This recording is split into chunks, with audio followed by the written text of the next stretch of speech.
So today we're going to talk about macro analysis. So there are three layers of poker analysis: macro analysis, macro analysis, meso analysis, and micro analysis. We're going to focus on macro today.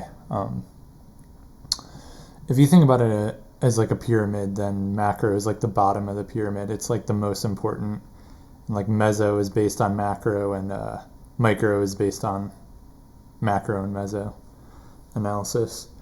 Macro analysis analyzes heroes' overall strategy as well as our opponents, and it focuses on ranges, position, and stack to pot ratio. We will talk about all of these today.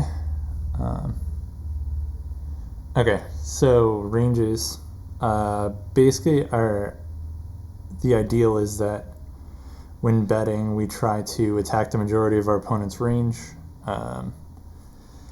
And so here, I think it's important to talk about thick ranges versus thin ranges. Basically, thick ranges, you have all different types of draws, as well as air, as well as nut hands, as well as middling value hands, all of those things, so that on any run out, you can bluff, you can value bet, you can merge bet, regardless. Whereas a thin range, basically it's lacking in some way. And so basically like you have to overfold or you have to bluff showdown value or you have to bet smaller. Like you can't bet as large because, you know, if you have not enough nutted hands, for example, then maybe you have to bet way smaller. And oftentimes a thin range is like when ranges are tight and then like one player has a big advantage in some way or something like that. We attack polar thin ranges by betting small to medium to attack their air. So yeah, when they have a thin range, then they just have a lot of air generally. We attack contends thick ranges by betting medium to large to target their one pair hands, and their strong unpaired hands. So one example we can look at, let's see. So King 7-2, 10-6, river strategy after we bet 25% pot and check turn versus bet 25% pot and bet 200% pot on river. Okay, so 10-6. The turn and river. Okay, so we bet and rainbow 6 river. Yeah. Okay, so after bet flop, check turn, then basically like out of position is going to be bluffing most of their air, betting a lot of their top pair, some middle pair, some weak pair and stuff, and betting kind of a mix of sizings. Okay, versus a check, middle pair plus is value betting, and air is bluffing, blah, blah, blah. Now, if we 2x pot the turn, well, now out of position isn't donking at all, because, yeah, they're lacking sets that in position has. And straights, apparently. Okay, so I guess you're raising all straights on turn. So versus a check. Well, now, so basically after calling flop and turn, out of position has a merged range, not much air, a lot of top pair. And so to attack this merged condensed range that out of position has, we have to bet large. So pot to jam, pot to 2 pot. And generally, we're still betting air. Okay. But yeah, we're only value betting King 10 plus. Whereas if it goes check and turn, then we can value bet even like middle pair. So yeah, that's a key example where it's like, okay, 15% ace hot, or 15% unpaired hands, whereas if we check back, or in position checks back, then it's 37% unpaired hands. So, with all this air still, then, betting like 50% pot, 100% pot, like smaller sizings. Yeah. Okay. And nuts, nut hands. The bigger of a unique nut advantage that we have, the more we can steal EV from our opponent. And when they have a nut heavy range, then we just don't bet and raise often. So if they just have way more nutted hands than us, then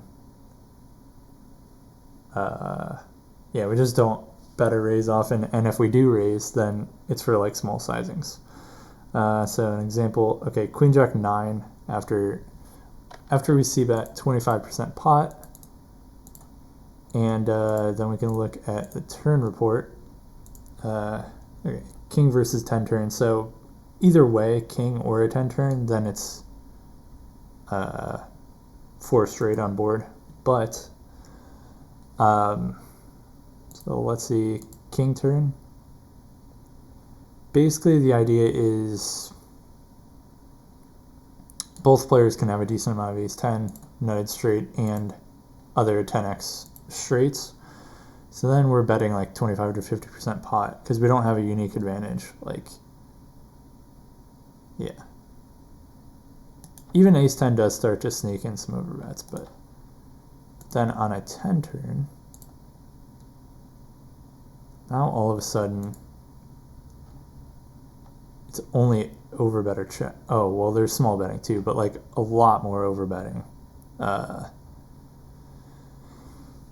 And big reason is because we have ace king and out of position does not have ace king ever. And we just have more king x, I'm pretty sure, as well. So we can just start overbetting because we have the unique advantage. Like, even if both ranges have like 35 to 40% straights, then we can still overbet. So that's pretty cool. Basically just attacking their, weak pairs are basically their heir. But yeah, basically out of position has a merged range, and so we want to bet very, very large. Whereas like on a king turn, then they actually have more heir. Like they have more weak pairs and worse on the king turn. And just in general that like on the 10 turn we can overbet because we have a very large, or not a very large, but we have a decent nut advantage here.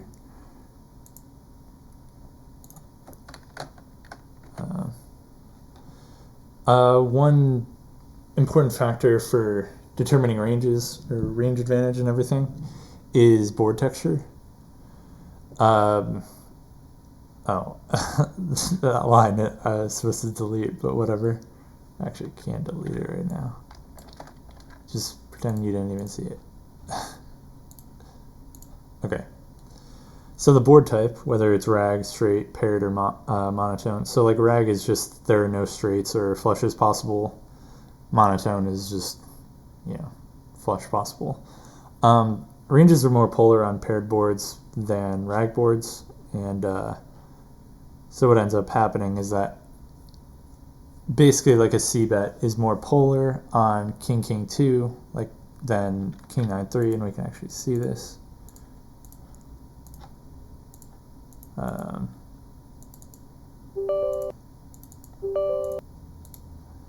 Yeah, so basically like a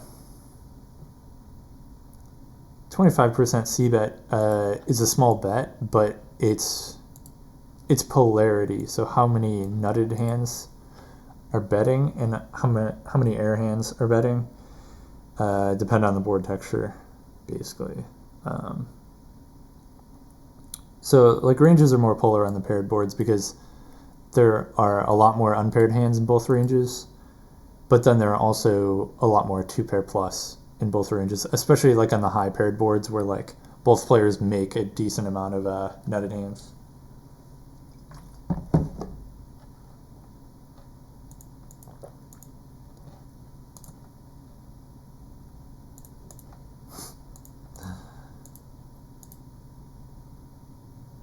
Encoding overloaded.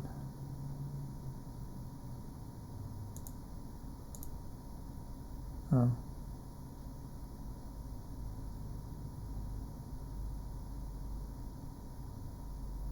That's messed up.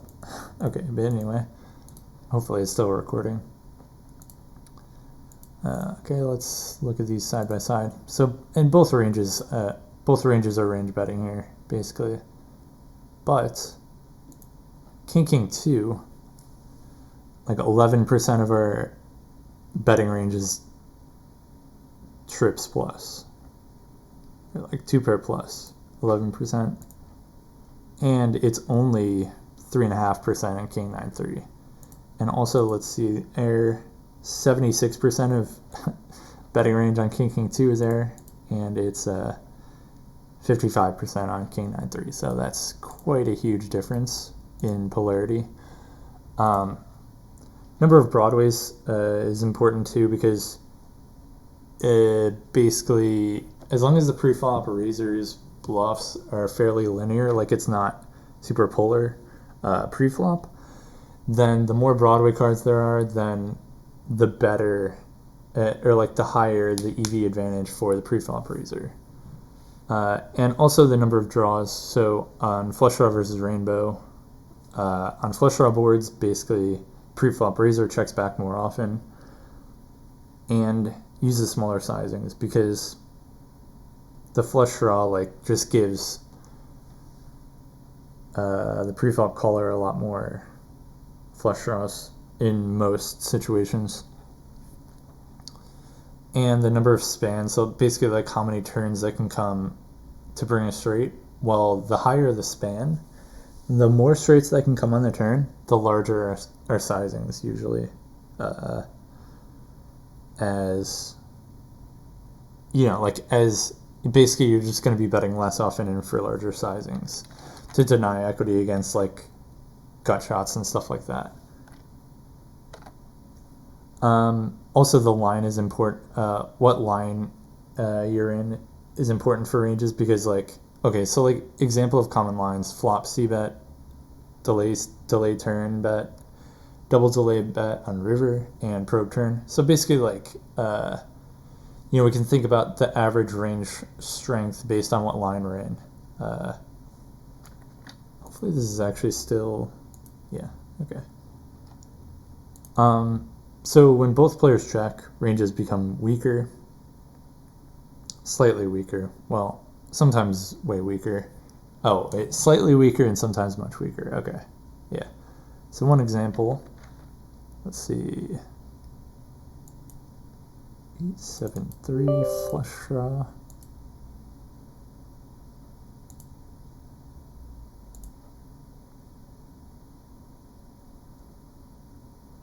It'll take a minute to load, but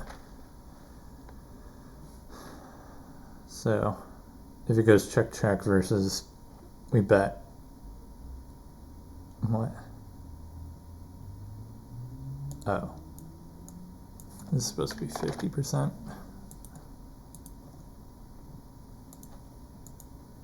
Okay. So 3 turn and oh wait, no. Not a 3 turn. 5 turn or jack.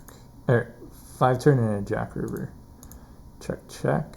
Flush completes and straight completes. Well, straight completes. Multiple straights complete on turn, and another straight completes on the river. But because it goes check, check, then both ranges are very weak. Like imposition's check back range has like almost no nutted hands, and really not that many draws. Not that many flush draws. So at this point, then our 1-pair hands are fairly strong. We can value bet like all middle pair plus, and also some 3rd pair and even 4th pair, even some pocket 6s, pocket 4s even. And yeah, but if we go 50% pot on flop and it goes check check, now all of a sudden out of position can only value bet like top pair plus. Middle pair and weak pairs are always checking. So basically, like, even one medium bet that goes in, then the ranges already change a lot, and then like can't value bet as thin once like draws come in, because the check back range has a lot more flush draws for in position. And so if it goes check, check, check, check, then out of position just has a lot more flushes. But here the flushes and just nutted hands are out of position is not as big of an advantage here.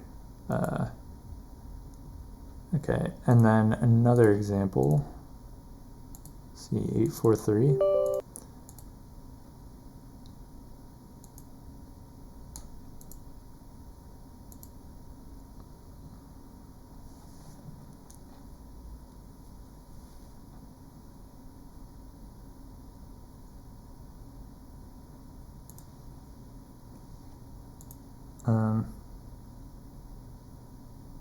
Yeah.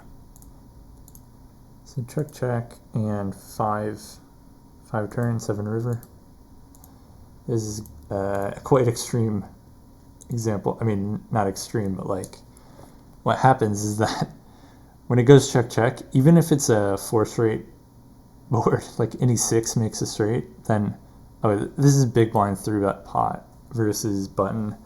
There aren't many 6x in both ranges, so neither player makes many straights, and with no betting going in, then the chances of either player having a nutted hand is really low here. So we can value bet any pair, any pair at all. And literally, like, the pairs they're betting, like 9-5, like third pair. Any third pair, like any pair can bet like 3/4 pot to pot, and that's just shows how air heavy both ranges are. Most ace highs are value betting, like, and then in position is betting all pairs as well, and is value betting some ace highs even as in position. So yeah, and if we would look at even just even if we go 25% on turn, now all of a sudden in position is checking back all their ace highs. Or, well, I mean, not value betting any ace highs, and they're starting to check back some weak pairs. So when it goes check, check, the ranges get really weak. And bets get more polar as more bets go in, so there's more 2-pair plus and more air in both ranges as sizings get larger. Bet sizing is a constant battle between being able to bluff more often, because if you bet larger, then you can have a higher bluff to value ratio, but then you're also donating to villain's nuts. So if your opponent has a lot of nutted hands, then you have to size down. But if they don't have many nutted hands, then, and if you have a unique advantage, then you can bet really large. You can look at like the polarity of bets here.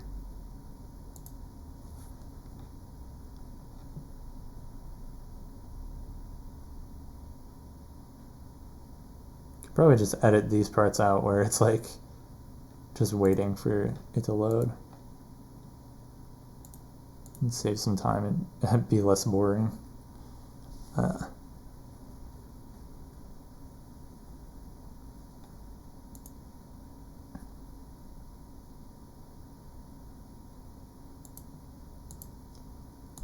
Okay, so let's look at the check-check line.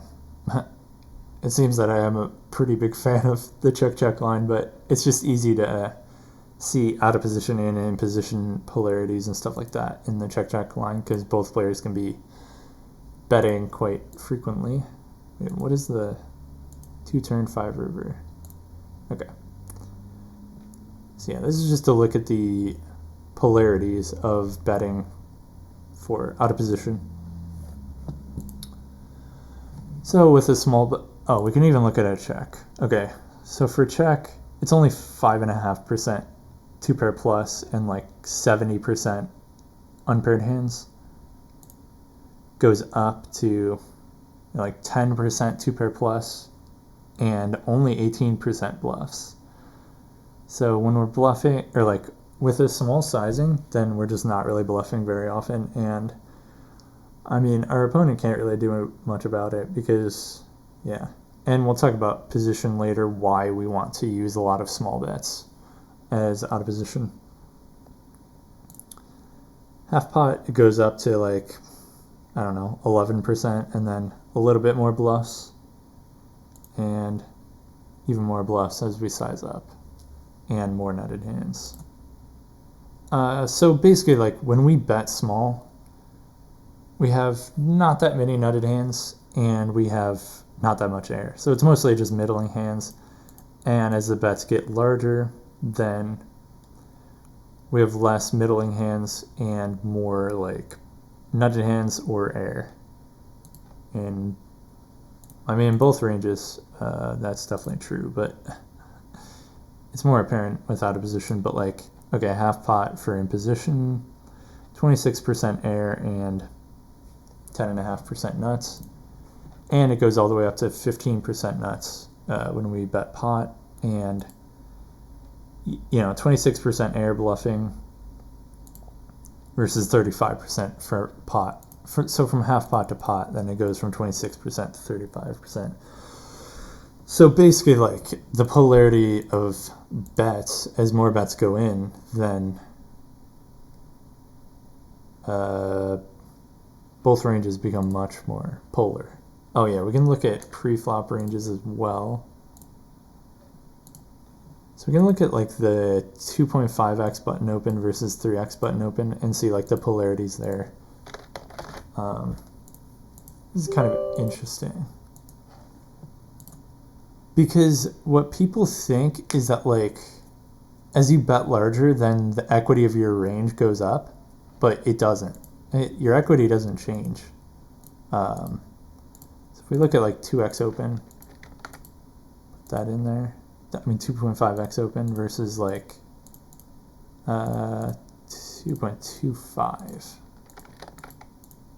So this is 2.25x open, and this is 2.5. And so if we look at like on a deuce deuce deuce flop, just as an example, then like the equities are pretty close, and it won't shift much even if you make it more extreme. Like, okay, let's make it more extreme. Oh yeah, and also, it's kind of hard to see here, but okay, let's actually look at like 3x open. So for 3x open, it's even more apparent. Like, okay, so this is 2.5, this is 3. So because we're raising a little bit larger, then we're going more polar. So it's hard to see in this, but like basically a higher percentage of our opens are going to be big pairs and like big suited hands, and then also like not as much middling stuff, and then a lot of just like queen 3 suited, jack 4 suited, 10-4 suited, like these kind of crappy low end hands, like hands that are not that strong. Then they're just going to open more often, like much higher frequency. Like a7 off is like or like ace 3 off, like these kind of weak hands are going to open more often, and then like the middling hands want to go to like smaller. So let's just show the polarity. Whereas like 2.5x open, then it's just like a reasonable amount of everything. But here it's just such a large bet that basically we just want nutted like nutted preflop hands or complete air, because when you raise larger, then you're just trying to get folds, basically. Yeah, we can look at 2x open versus 3x open. We'll look at that. So this is a 2x open, so you can see like it's a lot more middling hands and less of like these like king 8 off and like low ace x offsuit and 10-4 suited, jack 4 suited. Whereas this is like a large open, so then it's, crappy stuff and then the nut hands. And also the equities are, the equities are pretty close still. So the equity of our range doesn't go down. So basically, like if we bet larger in general, just in any situation we bet larger, then we have more nutted hands. But we basically balance that by having more bluffs, because if we just had more value bets when we bet larger but didn't have more bluffs, then our opponent would just overfold, because then we just have too nutted of a range. So we need to bluff more often. So like, yeah.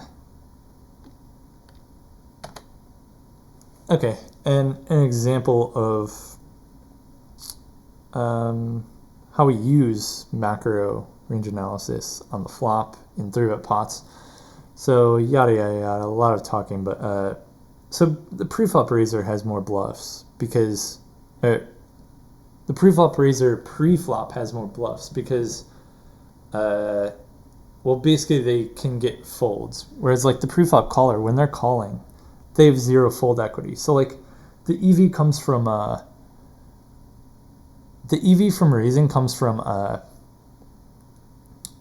getting folds, or your EV going post flop basically. And for the pre-flop caller, your EV, there's no EV from fold equity because you can't get fold by calling, unless you call and someone raises and like someone squeezes and you jam or something, but like that's really low frequency. So the pre-flop caller, then the only benefit is just from from the EV that you get post flop. And the pre-flop caller, basically their range has a higher density of pairs, like the mid to low pairs.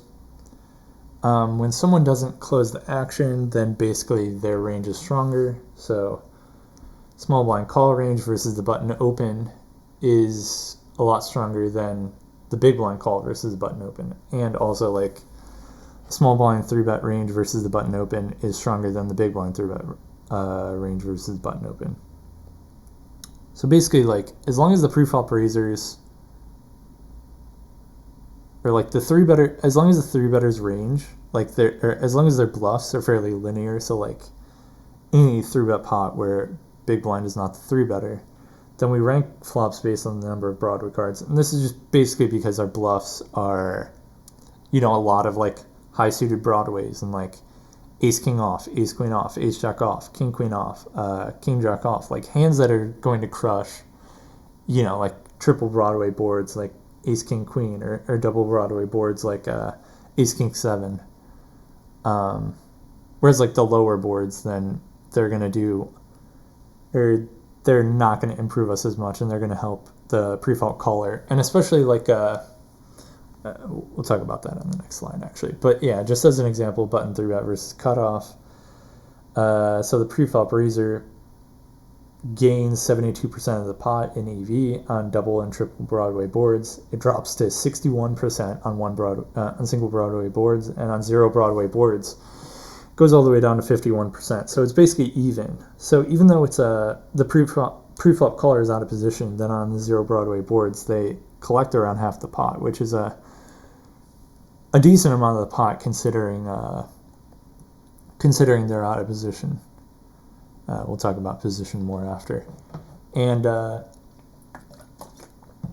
this is also the case when small blind 3-bets against the button. Then on the flop, on 0 Broadway it's 52%. It goes all the way up to 65% triple Broadway, and it's just yeah. I mean, and also just in general, the higher your EV, when your bluffs are fairly linear, then the more often you're going to be betting. So like here, like 90%, 72, 53. So it like drops considerably on the lower Broadway boards, and the same thing in this situation, small blind 3-bet versus button. And what often ends up happening is if we're betting more often, then we often bet smaller. This isn't always the case, but in general, that's going to be the case. Yeah, because like, okay, if we're only betting half the time, then we're just betting a more polar range, basically. Like if we're betting our whole range, then we're betting a lot of crap as well, like a lot of air, a lot of middling hands. So we just want to go small on like triple Broadway boards and stuff like that. So The main situation where our bluffs in 3-bet pots as the pre-flop raiser are not pretty strong is basically when the big blind 3-bets, or like big blind 3-bet pots.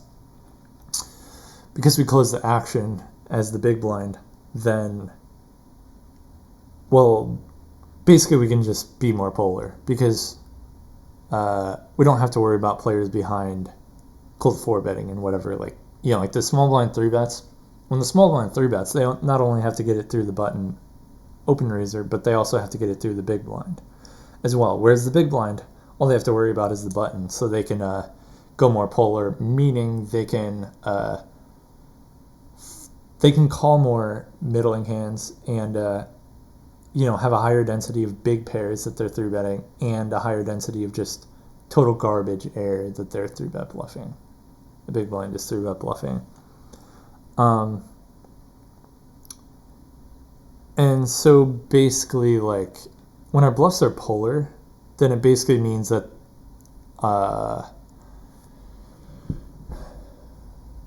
basically, like, our bluffs aren't as, like, Broadway heavy and, like, you know, strong. So then on higher Broadway boards, those aren't necessarily going to be better for us.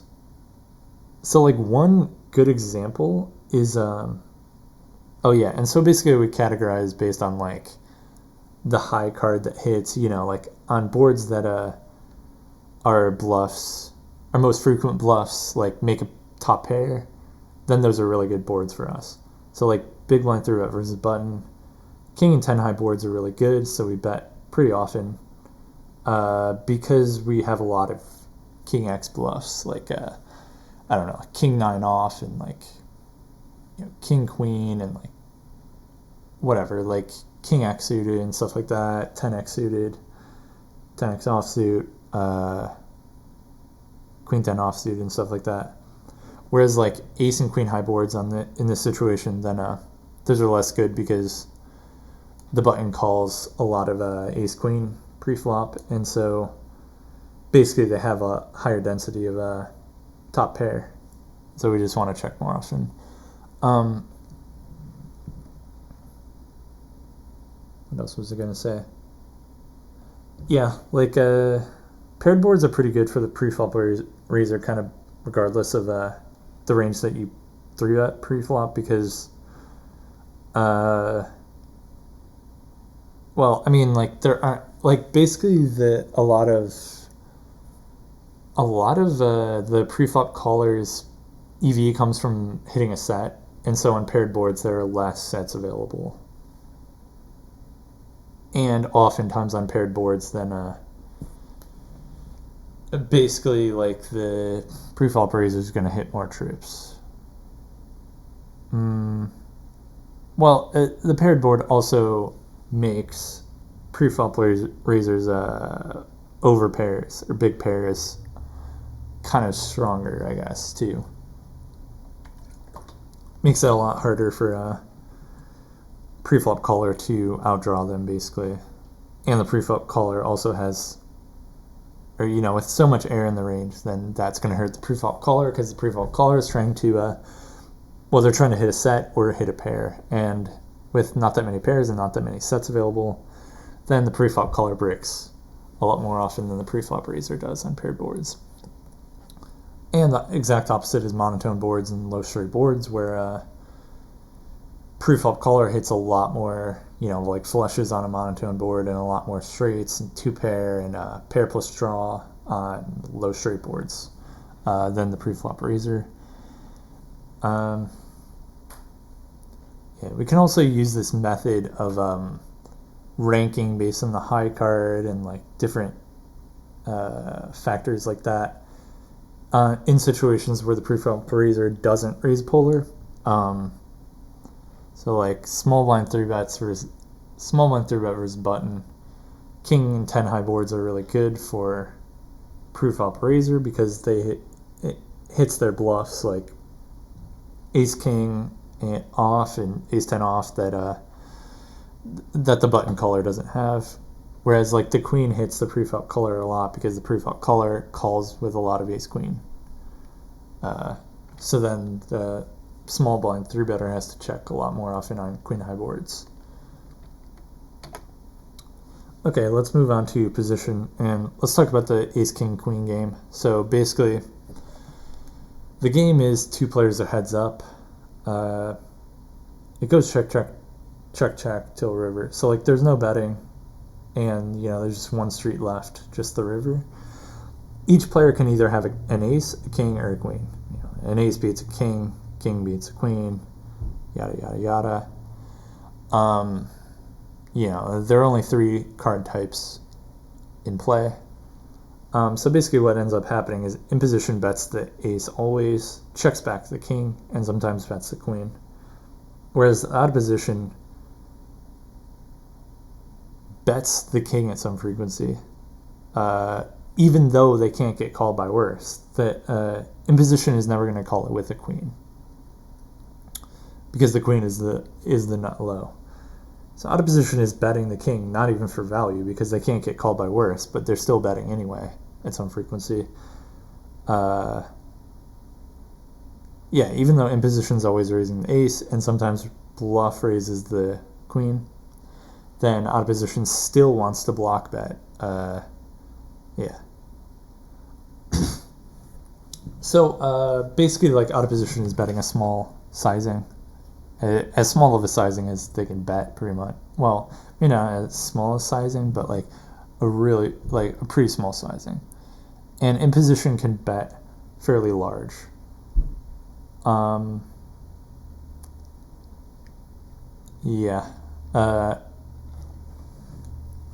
the small sizing is just so we can just kind of block bet with a lot of middling hands a lot of the time. Like especially if it goes check check on turn, something like that. Out of position just prefers to bet small to prevent, because they can either bet small or they can bet small and sometimes get raised, sometimes get called, sometimes get folds, or they can check, and if in position bets, in position is going to be betting like half pot or larger, because betting less than half pot on the river for in position makes no sense, because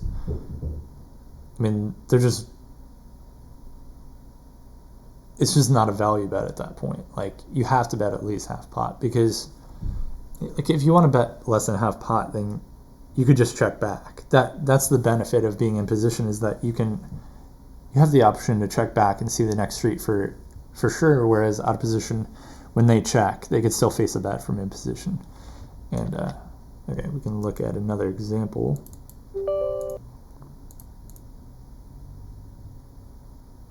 What was that? It's kind of strange, but okay. 38 minutes in. What? Oh, okay, yeah. So this is big blind. Button 3-bet versus cutoff.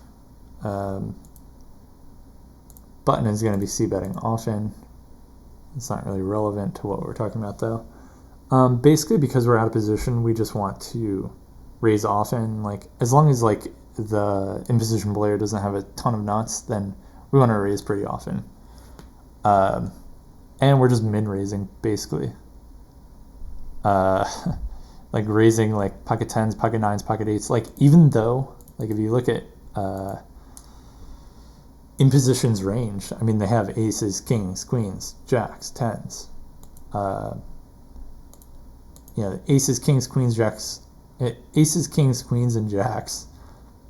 Button can have, like, in position as the button 3-better, can have jacks plus, and out of position cannot have those. But literally out of position does not care. They still raise frequently with 10s, 9s, 8s. And also 8-7 and 7-6 middle pairs. They're merge raising those. Literally raising more often than they call, because stack to pot ratio is low, and they're out of position. They're basically, like, it just sucks to call and like face another bet. If you call, okay, like even min raising, then you get like some ace highs to fold and stuff, blah blah blah. Basically hands that if we would call with like pocket tens, you know, the turn drops a 6, and now they bet half pot, and now we have to start folding tens. You know, they bluff us with their ace X that would fold versus our min raise. So basically, it's out of position. You just want to raise more often to deny equity from impositions, overcards, and decreasing the stack to bar ratio is helpful too, which we'll talk about stack to bar ratio more, and like we'll talk about why that's important, I guess, in a little bit. Another example. Yeah, like a concrete example we'll look at for how the ace-king-queen game matters. So basically, like, the point of the ace-king-queen game is that in position on the river is going to bet their strongest hands, and they're going to bet some of their air. And most of the middling hands are just going to check back. I mean, in the ace-king-queen game, then all king X checks back. But in game, you can bet some, you know, like middle pair for value on the river and stuff like that. But out of position just bets like their merge hands, kind of. Oftentimes, like after check on turn or something like that, or check on flop. Then sometimes they are basically like block betting and stuff. Ace 8-2, 2-7. This is also button versus big blind single raise pot. 2, 7. Okay, so we see out of position is, well, basically they're just betting a lot of their one pair hands because it's just better to bet.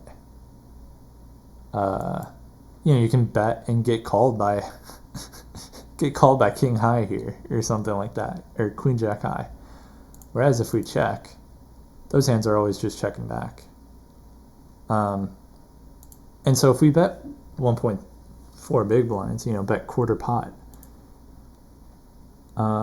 basically like the one pair hands that are better are still going to be calling.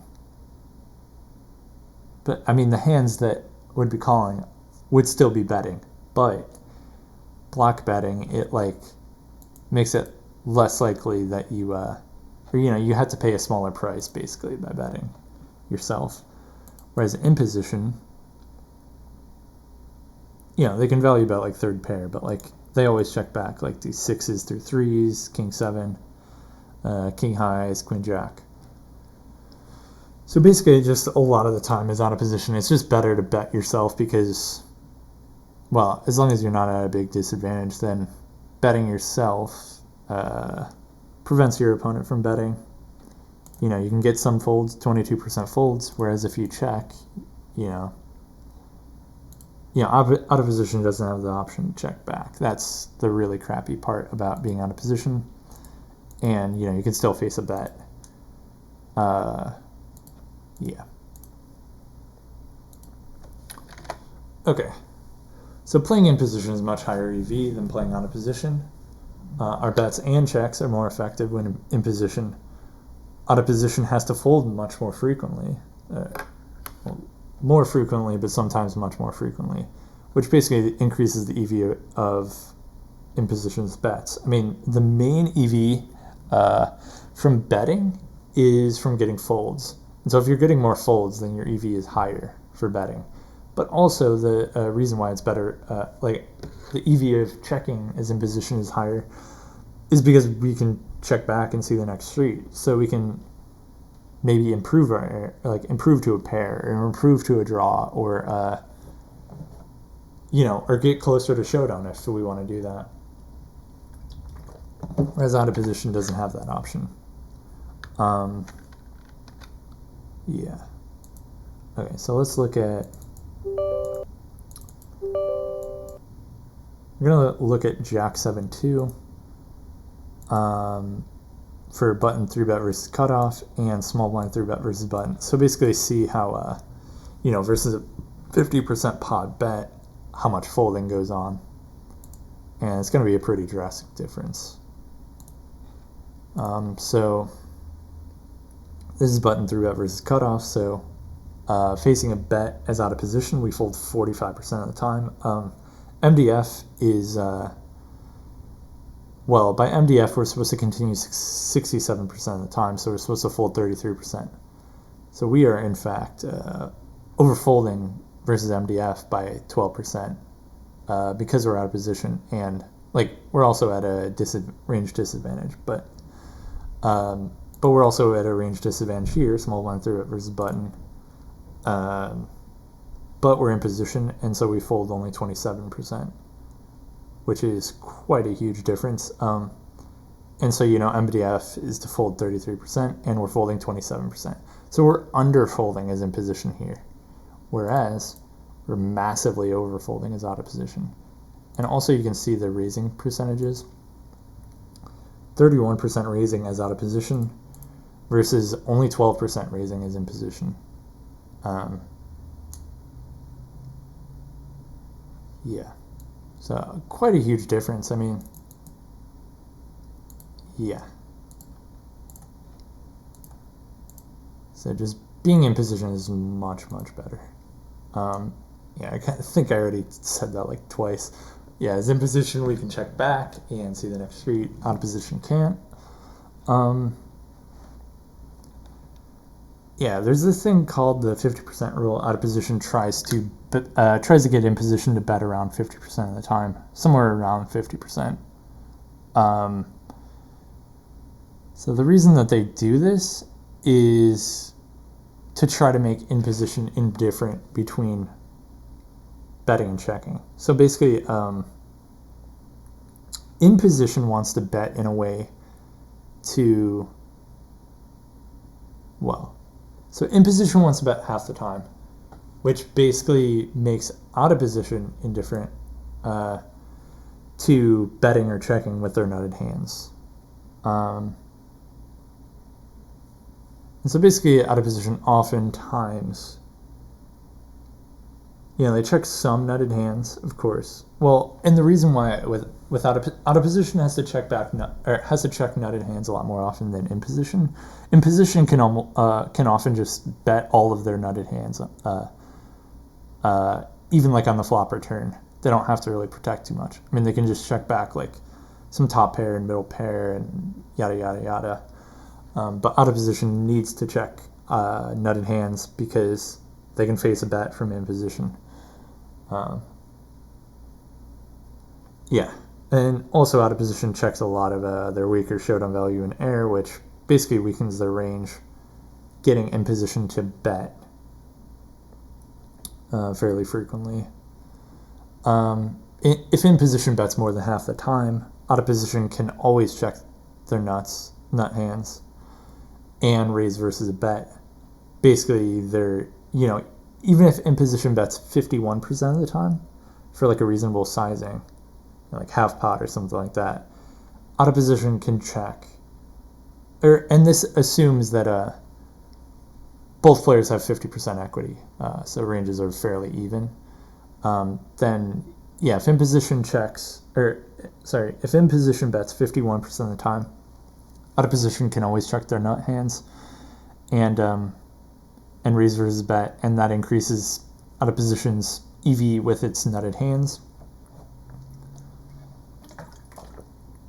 Whereas if in position bets, much less than 50% of the time, out of position will just always bet their nutted hands because, if they check, then they're not going to be facing a bet, which is, the main goal with a nutted hand when you're checking is to face a bet.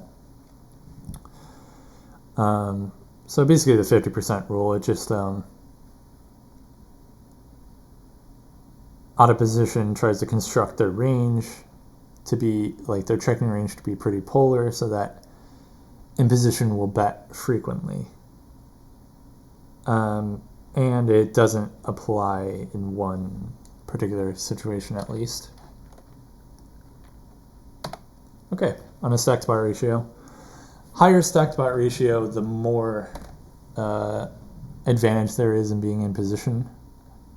The higher EV, the more of an EV gain in position gets just for being in position. Like, even if they're the pre-flop caller, if they're in position, then it's going to help them. Even if they have a weaker range, it's still going to help them just from being in position. And it kind of depends. I think like something like button versus big blind single raise pot, then in position gets like somewhere around a 9% EV gain from being in position, whereas at lower stacked pot ratio, then it's maybe like a 5 or 6% EV gain in like a 4-bet pot, like where the stacked pot ratio is lower. So basically you just get an extra free amount of money, free amount of chips just from being in position.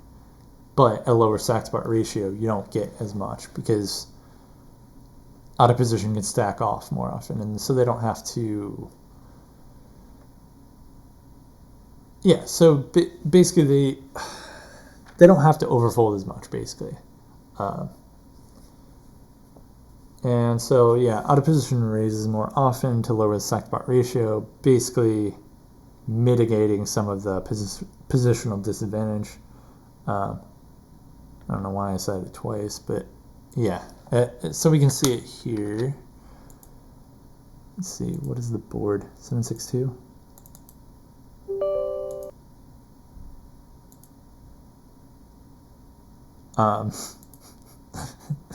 This is going to be a fairly wild situation. Okay, so 762, like the button 4-bet versus big blind. So, the button has a big queens plus and ace king advantage. Well, ace king isn't that great on this board, but queens plus advantage for sure, especially kings and queens. And so what ends up happening is that out of position is only capturing 33% of the pot, 33% of the EV of the pot. So they're doing pretty horribly on this board. Like they have basically more air, and so in position is going to always bet. But even though out of position is at a huge disadvantage, then they're still going to be raising 28% of the time. 3 different raise sizings, so that's kind of absurd. Raising some middle pair hands and like jamming weak pairs and like, okay, that's kind of a bluff, but like just a lot of raising at lower stack to part ratio.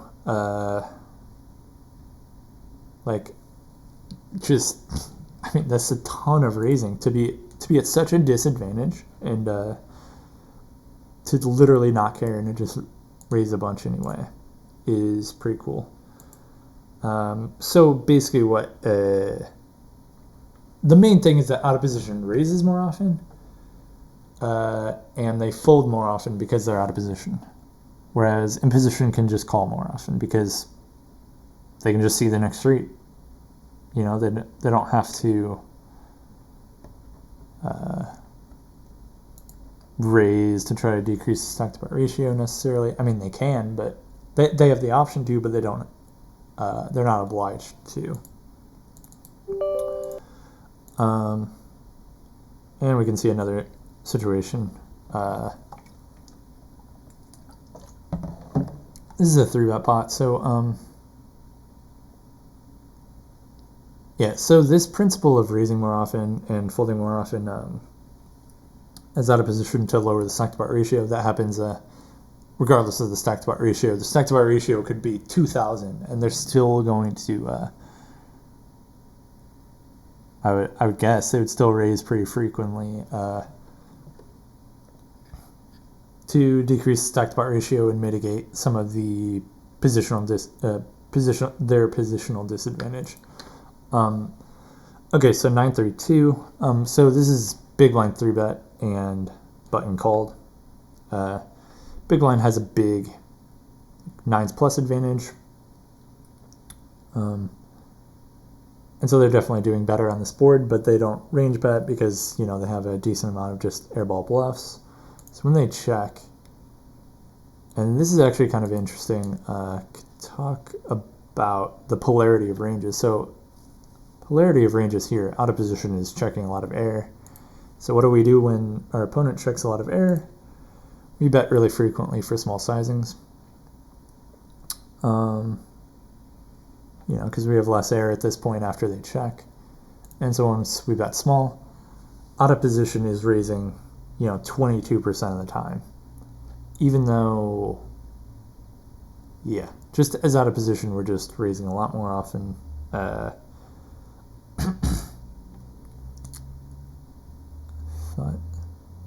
Yeah, oh, that's what I want to look at. So top pair hands, like 9-8, like weak, pretty weak top pair is just check raising really often. 10-9, like 10, both 10-9s, Jack 9, like King 9. Okay, King 9's pretty strong, but like 10-9, it only, you know, 10-9 without a flush draw, it only has 62% equity, but we're still check raising it. Not purely for value, but kind of as a merge. We get called by some worse, some better hands, but because of being out of position, basically we just want to raise and decrease the stacked pot ratio. You know, if we raise, then they'll fold some hands that have decent equity against us, and so that's a lot more beneficial as in position than as out of position. Whereas, like, okay, let's see, like 35% pot. If out of position bets, or we could look at 25% pot, but it's a zero frequency line. Yeah, I guess. Yeah, then only 13.5% raising is in position. So out of position has much more of an urgency to raise or fold, to call less. Calling is much more profitable as in position because, like I said before, we can check back the next street once out of position checks. Okay.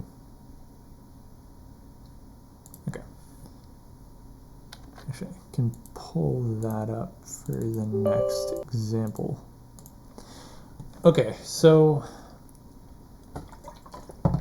when the stacked pot ratio is less than 1, the 50% rule doesn't apply because basically out of position can cap their checking range. And so the reason is, like, basically there's not enough stacked pot ratio left to be able to go for a check raise for out of position. Basically, which makes out of position want to just bet themselves. At really low stacked pot ratio, in position has to bet a really high frequency to make out of position indifferent between betting and checking. So, like, they basically have to bet, like, you know, if it's 0.5 stacked pot ratio, then they have to bet, like, their whole range, basically, to make it out of position indifferent between betting and checking with their nutted hands. Yeah. Lower stacked pot ratio, we can stack off wider, which really helps out of position.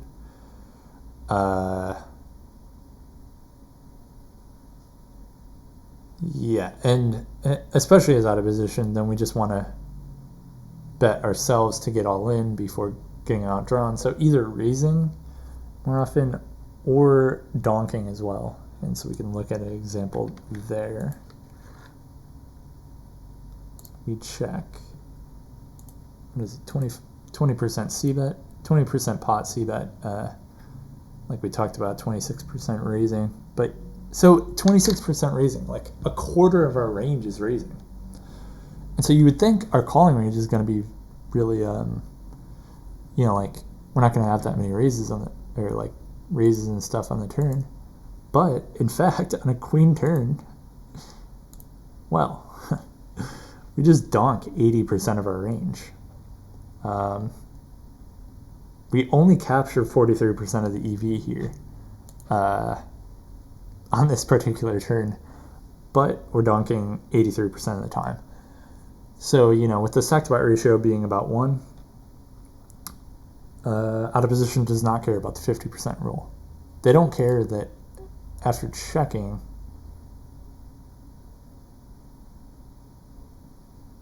that in position can bet really often. They don't care at all. Out of position doesn't care at all. Like, they just donk everything. Almost everything, not quite everything, but like for 10 to 25% pot, and I think, oh yeah, so versus 10% donk. So you would think, okay, against a donk, to be successful, then a donk must like get them to not raise very often. But in fact, their raising is in position 31% of the time. 31%. Almost a third of their range is raising, and they're only raising 4% of the time. So literally a 10% bet, it looks on the surface as if a 10% bet is accomplishing absolutely nothing for out of position, but it still does it. And the reason is because we're out of position. If we can bet 10% with, like for example, like 8-7, like middle pair, if we bet 10%, well, most of the time their imposition is just going to call, with a reasonable amount of worse hands and stuff. So we get a little bit of value. But if we check, we face, 25%, 35%, 50% pot bet. And now all of a sudden 8-7's EV goes down to, 1/15 of the pot. Whereas if we donk, then we're winning like a third of the pot. So, so basically just as out of position, checking sucks. But we do have to check frequently, but but if possible, if we have some sort of advantage, which we do have the ace-queen advantage, that's why we're donking, mostly, then we want to bet a lot. Well, it's not that we want to bet a lot, but like raising and stuff, and in some cases donking, like here, or even some other boards or like other turns that we want to donk on too. Like basically, raising and folding are just way more important for out of position, whereas in position, calling is much more important. Like even versus 25% pot, almost 60% of their range is calling. Now they are raising a lot too, so that kind of is kind of wild that they're still raising that often, and yet our 25% pot bet is a strong play, But it just goes to show you how, well, basically, especially at low stack spot ratio, then out of position can get pretty aggro. Yeah. Okay, versus a raise. But yeah, and even so we're raising 26% of the time, right? If we 3x raise, or just under 3x raise, 2.7x raise, they're actually going to 3-bet jam 40% of the time. And so we don't even care. We're just, because we're out of position, if we're out of position and at some sort of advantage, then we need to bet ourselves, basically. Like some actual advantage, and we're like out of position, is not going to bet often on the next street. So like, yeah, I mean, I guess like the main important thing with position, okay, let's go back to position. The main important thing is that like in position can check back, they can call and see if out of position will barrel turn, or whether they check, or what size they barrel, whereas out of position is like pretty handcuffed in general, and so they have to fold more, they have to raise more to decrease stacked pot ratio, and at a low stacked pot ratio, then out of position can just yeah, they can basically just get away with not having traps in their checking range, pretty much, or like not as many traps. Okay, so like macro analysis, it analyzes the overall advantages. We looked today at ranges, position, and stacked pot ratio. Ranges analyze whether ranges are thick or thin, and how many nuts each player has. Position, being in position is much higher EV, much higher EV. You just get free chips for being in position, and that is important. And also, like, we can see position, pre-flop, where where like the button is opening a much wider range than the low jack, for example, and that's because the button is always going to be in position against the small blind or big blind, whereas the low jack could easily be out of position. Well, I mean, the button also has higher fold equity, but yeah, just being in position is really, really helpful. Our bets get more folds, and checking back guarantees seeing another card, whereas for out of position, if they check, they can, they only hope that in position checks back. That's supposed to say in position.